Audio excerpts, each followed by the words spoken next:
skies for most of this year, Venus has now switched over to being a morning sky object.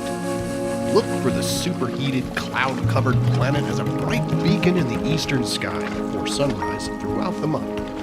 It'll appear fairly high in the sky from the northern hemisphere, reaching 30 to 40 degrees above the horizon by month's end, depending on your latitude. Meanwhile, Saturn and Jupiter continue this month as easy-to-observe planets.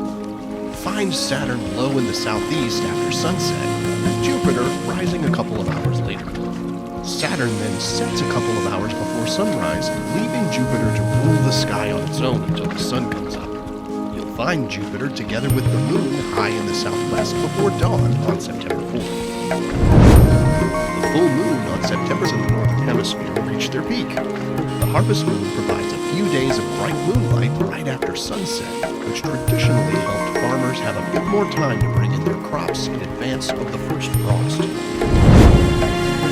Cool, moonless September mornings before dawn, you might have an opportunity to search for the zodiacal light. It's a triangular or cone-shaped pillar of faint light that stretches upward from the horizon.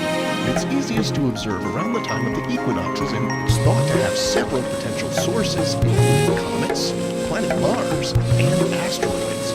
And speaking of asteroids, we'll soon have opportunities to study one here on Earth. NASA's OSIRIS-REx mission delivers its samples from asteroid Bennu this month. The OSIRIS-REx spacecraft collected a sample of rocks and dust from the surface of the near-Earth asteroid in 2020, and it's now approaching Earth to return them for study. As it nears Earth, the spacecraft will release its sample return capsule, which will land